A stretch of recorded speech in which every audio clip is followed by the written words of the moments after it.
Meu nome é Michael Harrison, tenho 45 anos, moro em Nova Orleans, Louisiana, e preciso contar algo que me aconteceu. Algo que parece impossível, mas juro que é verdade. No verão de 2005, eu morri. Meu coração continuava batendo, mas eu havia partido.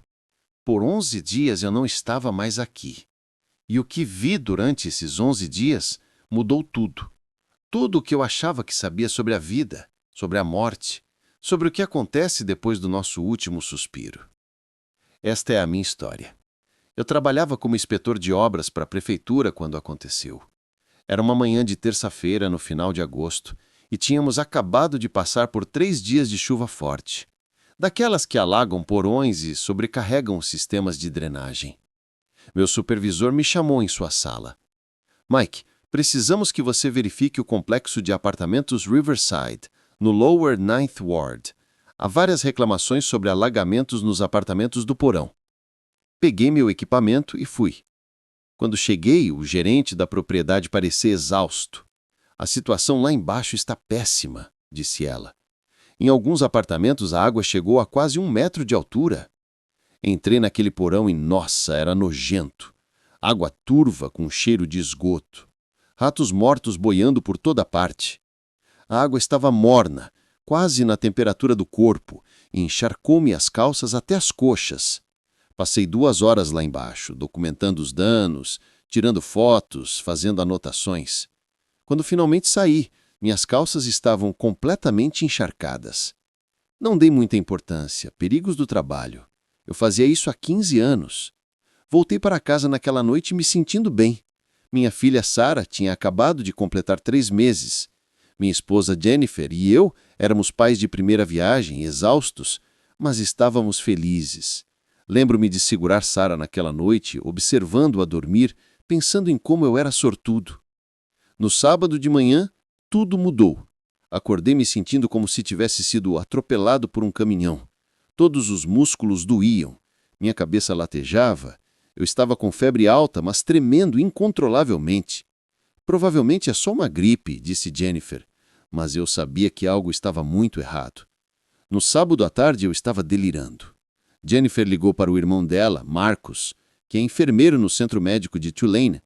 Traga-o para cá, disse Marcos imediatamente. Não espere.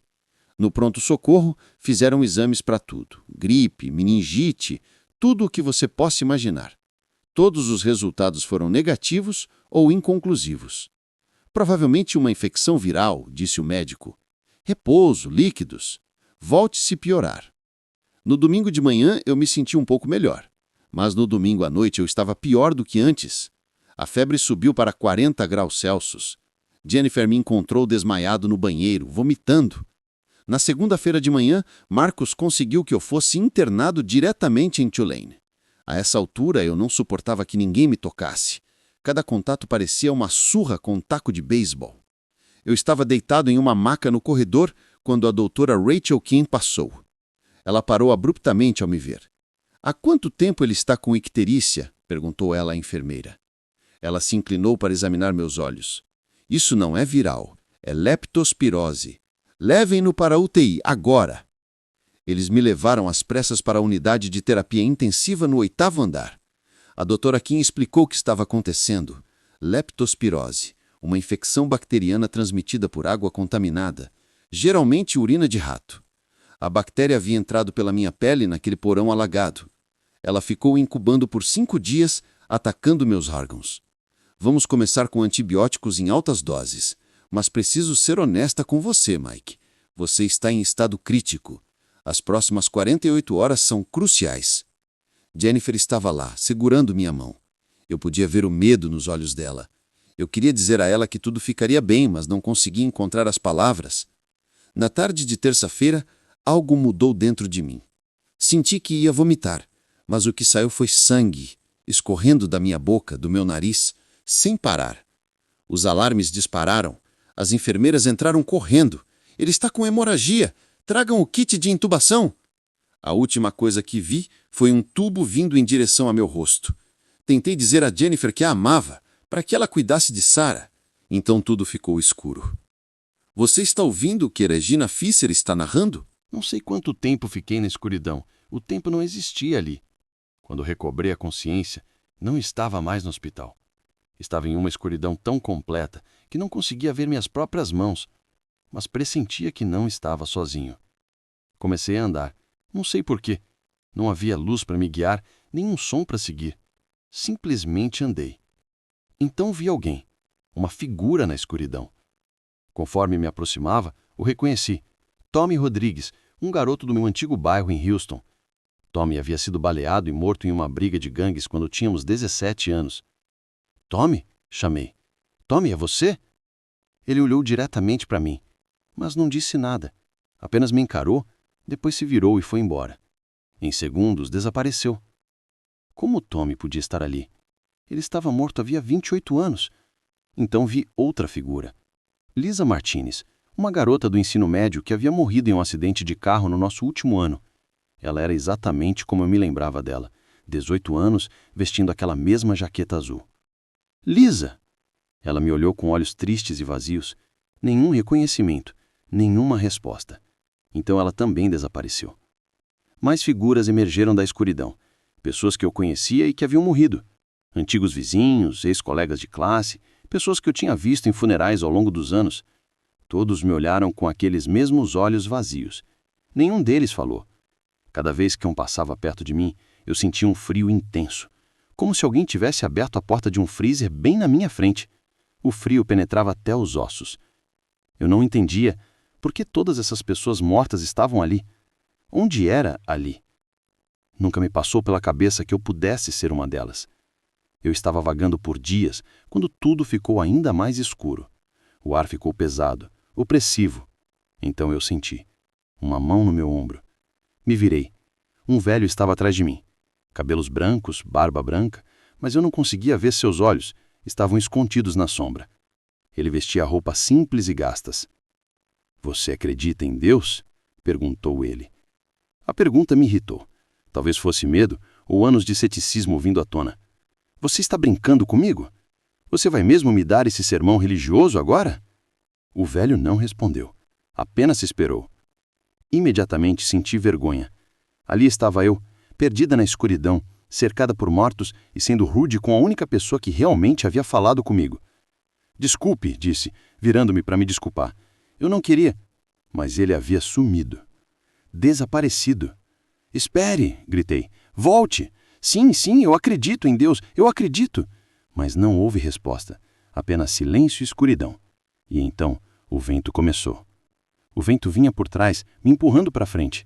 No início, apenas uma brisa, mas em segundos se tornou um vendaval. Tentei cravar os calcanhares no chão, mas não havia nada para me agarrar. Meus pés deslizavam para frente como se o chão fosse gelo. Estendi a mão para agarrar algo, qualquer coisa, mas minhas mãos atravessaram o vazio. Eu não conseguia me controlar. O vento empurrava com mais força. Eu estava sendo levado contra a minha vontade, impulsionado por algo que parecia um covedor. Eu não conseguia me virar. O vento estava forte demais. Foi aí que o verdadeiro pânico me atingiu. Eu estava sendo levado para algum lugar e eu não conseguia impedir. Comecei a rezar. Eu não sou um homem religioso. Ou melhor, não era. Parei de ir à igreja aos 20 e poucos anos, mas naquele momento rezei como nunca antes. "Deus, por favor, não me leve. Eu não estou pronto. Sarah tem apenas 3 meses. Ela nem vai se lembrar de mim. Por favor, eu imploro. Eu vou mudar. Vou ser melhor. Vou à igreja todos os domingos. Por favor, não me deixe morrer." As palavras jorravam, desesperadas e cruas. Eu chorava e implorava, fazia promessas que não tinha certeza se conseguiria cumprir. Mas eu falava a sério. Eu queria viver. Eu queria ver minha filha crescer. Eu queria envelhecer com Jennifer. O vento não parou. Pelo contrário, ficou mais forte. Eu me movia mais rápido, quase correndo. Uma luz apareceu à frente, pequena a princípio, como um pontinho de luz, mas cresceu rapidamente, expandindo-se até preencher toda a minha visão. Uma luz branca e intensa, quase cegante. Então, parei. De repente, completamente. Eu não conseguia olhar para cima. Não conseguia olhar para os lados. Alguma força invisível mantinha a minha cabeça baixa, forçando meu olhar a se fixar nos meus pés. Meus pés estavam na beira de algo. Meus calcanhares pairavam no vazio. Eu estava parada à beira de um abismo, uma queda infinita para... Eu não saberia dizer o quê. Com muita cautela, olhei para baixo. O que vi era indescritível. Não era o inferno, sem fogo, sem demônios. Era belo. A coisa mais bela que eu já tinha visto. Abaixo de mim estendiam-se jardins de cores para as quais eu não tinha nome. Estruturas cristalinas captando a luz de maneiras impossíveis. Figuras se movendo pelos jardins. Tudo brilhava como a luz interior, como se tivesse sido pintado por um artista com acesso a cores além do espectro normal. Parecia o paraíso, mas eu estava apalorada. Porque eu estava parada na beira e, se eu cair daqui, acabou para mim, pensei. É o fim. Fiquei ali parado, congelado, incapaz de me mover para frente ou para trás. O tempo pareceu parar. Então, sem aviso, uma rajada de ar frio atingiu meu rosto, como abrir um freezer num dia quente de verão. Eu engasguei. Meu Deus! Dr. Kim, ele acordou. Isso é impossível. Verifiquem os monitores. Os olhos dele estão abertos, ele está tentando respirar com um tubo. Caos. Vozes gritando, máquinas apitando freneticamente, luzes fortes acima da minha cabeça, mãos nos meus braços, no meu peito, no meu rosto. Eu estava de volta à UTI do Centro Médico de Tulane. O tubo na minha garganta estava me sufocando. Tentei puxá-lo, mas alguém segurou minhas mãos. Mike, você consegue me ouvir? Aperte minha mão, se conseguir me ouvir. Eu apertei. Jesus Cristo, alguém sussurrou. Ele não deveria estar vivo. Eles removeram o tubo de respiração. Eu tossi e engasguei, com a garganta em carne viva. A doutora Kim estava lá e parecia que tinha visto um fantasma. Mike, você sabe onde está? Ela perguntou. Tentei falar, mas não consegui. Apenas acenei. Você sabe que dia é hoje? Balancei a cabeça negativamente. É 3 de setembro, disse ela suavemente. Você ficou em coma por 11 dias. 11 dias. Eu tinha ficado fora por 11 dias. Jennifer chegou em menos de 1 hora, chorando tanto que mal conseguia ficar em pé. Ela segurou minha mão e não a soltou. Disseram para nos despedirmos, soluçou ela. Ontem à noite, disseram que você não ia sobreviver. Seus órgãos estavam falhando. Disseram que não havia mais nada que pudessem fazer. Tentei contar a ela sobre a escuridão, o velho, o abismo, mas eu ainda não conseguia formar as palavras. E mesmo que conseguisse, não tinha certeza se ela acreditaria em mim. Mas no fundo eu sabia. O que eu tinha vivenciado era real. Mais real do que qualquer coisa que eu já tivesse conhecido. Fiquei internado por mais 3 semanas. Perdi 15 quilos. Meus músculos atrofiaram tanto que eu não conseguia andar sem ajuda. Meus rins estavam danificados, mas se recuperando. Minha função hepática estava melhorando a cada dia. Os médicos chamaram isso de milagre. A doutora Kim me disse que eu não deveria ter sobrevivido. A taxa de mortalidade para leptospirose hemorrágica com falência múltipla de órgãos é superior a 70%. E você foi um dos piores casos que já vi. Por todos os motivos, você deveria estar morto. Por que não estou? Perguntei. Ela balançou a cabeça. Não sei. Às vezes a medicina não tem todas as respostas. Durante minha recuperação, eu pensava constantemente no que havia acontecido. A escuridão, as pessoas mortas, o velho que perguntou se eu acreditava em Deus. Pensei em todas aquelas pessoas que eu tinha visto, Tommy, Lisa e outras, cujos nomes eu mal me lembrava. Elas pareciam tão perdidas, tão vazias, vagando na escuridão sem voz, sem direção, sem esperança. Comecei a perguntar a outros pacientes e enfermeiros se eles haviam ouvido falar de experiências semelhantes. A maioria me olhou como se eu fosse louco, mas alguns assentiram com um olhar compreensivo. Pessoas que estiveram em coma, que tiveram experiências de quase morte, todas voltam transformadas, disse-me uma enfermeira. Transformadas. Essa era a palavra certa. 3 meses depois de sair do hospital, fui a um funeral. Jerry Morrison, um amigo do trabalho, havia morrido da mesma doença da qual eu havia sobrevivido. Leptospirose. Ele estava limpando a garagem depois de uma enchente e cortou a mão em um pedaço de metal. A bactéria entrou pelo ferimento. Ele durou 4 dias. Eu estava lá no funeral, olhando para a esposa e os 2 filhos adolescentes e me senti mal. Com a culpa de sobrevivente. Porque eu estava vivo quando Jerry morreu. Ele era um bom homem. Um homem melhor do que eu. Um marido melhor. Um pai melhor. Não havia resposta. Apenas o acaso e talvez, só talvez, algum tipo de intervenção divina. Depois do funeral, dirigi até um cemitério nos arredores da cidade. Caminhei entre as fileiras de lápides até encontrar o túmulo do meu pai. Eu não o visitava há 12 anos. Não desde que ele morreu de insuficiência hepática devido a décadas de alcoolismo. Tínhamos um relacionamento complicado. Ele era violento quando bebia, ausente quando estava sóbrio. Passei a maior parte da minha vida adulta tentando esquecê-lo. Mas, parado ali, depois de tudo que eu havia passado, vi as coisas de forma diferente. Meu pai havia estado doente. O vício o destruiu por dentro, assim como a leptospirose quase me destruiu. Mas, ao contrário de mim, ele nunca teve uma segunda chance. Sinto muito por não estar lá no fim, eu disse à sua lápide. Sinto muito por ter desistido de você. Sinto muito por ter ficado com raiva por tanto tempo. As palavras pareceram insuficientes, mas eram sinceras. Pensei no velho na escuridão, aquele que me perguntou se eu acreditava em Deus. Eu havia sido rude, desdenhoso, mas ele me deu uma chance mesmo assim. Aquele momento de graça foi o ponto de virada. E se meu pai nunca tivesse tido essa chance? 6 meses após minha recuperação, fiz algo inesperado. Larguei meu emprego como inspetor de obras e aceitei um cargo de segurança noturno no Tulane Medical Center, o mesmo hospital que havia salvado minha vida. Todos pensaram que eu estava louco.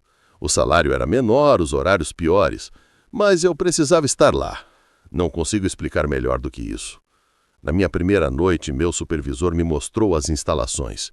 Vamos andar por andar, do telhado ao subsolo. Quando chegamos ao 8º andar, ele parou na entrada da UTI e digitou o código. A porta se abriu. E eu ouvi as máquinas zumbindo. Bips, zumbidos. Respirando por pessoas que não conseguiam respirar por si só. Algo dentro de mim congelou. Por um instante eu estava de volta lá, afogado na escuridão, sendo puxado para aquele abismo. "Está bem, Mike?" perguntou meu supervisor. Respirei fundo. Sim, estou bem. A enfermeira-chefe da UTI me reconheceu. "Mike Harrison! Meu Deus, você é o paciente milagroso! A doutora Kim ainda fala de você. Venha, eu te ajudo com a ronda." Ela me acompanhou pela UTI, explicando o que verificar, o que observar. Vi pacientes em todos os estados, alguns estáveis, outros lutando por suas vidas. Alguns não sobreviveriam à noite. "Este é o ciclo", disse a enfermeira suavemente. "Vida e morte, constantemente. UTI no 8º andar, para onde as pessoas vêm quando estão desesperadas. 7º andar, recuperação e esperança. Maternidade no 5º andar, onde uma nova vida começa. E lá embaixo, no porão, o necrotério." Ela sentiu. Algumas jornadas terminam lá, mas não a sua. Sua jornada continua. Naquela primeira noite, durante minha ronda, fui a todos os lugares. UTI no 8º andar, morte e renascimento. 7º andar, recuperação e esperança. Maternidade no 5º andar. Nova vida, bebês chorando, pais chorando lágrimas de alegria. Pediatria no 3º andar. Crianças lutando, crianças sobrevivendo. E então o porão. Um necrotério. Meu supervisor me entregou uma prancheta. "Tem um lá dentro. Você precisa verificar se o nome na etiqueta do dedo do pé corresponde ao documento. É política do hospital." Fiquei parado do lado de fora da porta do necrotério por 1 minuto inteiro antes de conseguir entrar. Lá dentro estava frio e silencioso. Um corpo coberto por um lençol com etiqueta de identificação visível no dedo do pé. Comparei com meus documentos. Batia. Ao me tornar para ir embora, pensei em todas aquelas pessoas que eu vi na escuridão, aquelas com olhos vazios que não conseguiam falar. E entendi algo que não havia entendido antes. Eu recebera um presente, uma segunda chance, e eu não podia desperdiçá-la. As pessoas me perguntam o tempo todo: qual é o sentido? Por que eu tive uma segunda chance quando outros não têm? Por que sobrevivi quando Jerry Morrison morreu? Por que me mostraram a escuridão em vez de simplesmente acabar? Eu não tenho todas as respostas, mas aprendi algo crucial naquela escuridão. A vida não se resume a dinheiro, sucesso ou bens materiais. Não se trata de estar certo, vencer ou provar que você é melhor do que os outros. A vida é sobre viver. Viver de verdade. Estar presente. Abraçar sua filha quando ela chora. Dar um beijo de bom dia na sua esposa. Observar as folhas caírem. Saborear seu café. Sentir o sol no rosto. Aquelas pessoas que eu vi na escuridão, elas não estavam mais vivendo. Elas estavam vagando. Perdidas. Vazias. Acho que estavam perdidas porque nunca viveram de verdade. Nem mesmo quando estavam vivas. Meu pai provavelmente era uma delas. Ele passou a vida inteira fugindo de si mesmo, afogando as mágoas na bebida, com raiva de tudo. Ele nunca se permitiu viver de verdade. Mas eu tive uma escolha. Aquele velho me perguntou: você acredita em Deus? Não se tratava realmente de Deus, agora eu entendo. Era sobre a própria crença, sobre esperança, sobre escolher a vida em vez da escuridão. E eu escolhi a vida. Essa é a minha história. Meu nome é Michael Harrison. Tenho 45 anos. Sou marido, pai, sobrevivente. Morri por 11 dias e voltei. E voltei como uma mensagem para você. Viva a sua vida. Viva de verdade. Não passe seus dias como um sonâmbulo, esperando por um momento perfeito. Não perca tempo com ódio ou raiva. Não deixe o medo impedi-lo de amar as pessoas, porque eu vi o que vem depois. E a única coisa que importa é como você viveu. Não o que você possuía, não o que você conquistou, mas como você tratou as pessoas, como você amou, o quão presente você esteve em sua própria vida. Agora, não considero nenhum dia como garantido. Todas as manhãs, quando eu acordo, me lembro de estar parado naquela beira, olhando para aquela beleza impossível, sabendo que estava prestes a cair. E então me lembro do vento frio que atingiu meu rosto, do suspiro que me trouxe de volta, da voz de Jennifer, de Sarah em meus braços. É isso que a vida é. É para isso que estamos aqui. Então, não a desperdice. Não viva como um sonâmbulo. Não espere. Viva. Viva de verdade. Porque você nunca sabe quando pode se encontrar naquela escuridão, sendo questionado sobre aquilo. E você quer poder responder que sim. Você quer poder dizer: eu vivi. Eu realmente vivi. Isso é tudo que importa. Isso é tudo. Meu nome é Michael Harrison. Tenho 45 anos. Este é o meu testemunho. Espero que chegue a alguém que precise ouvi-lo. Espero que lhe lembre que a vida é preciosa, que segundas chances são raras e que cada dia é uma dádiva. Não desperdice o seu. Obrigado por ouvir a minha história.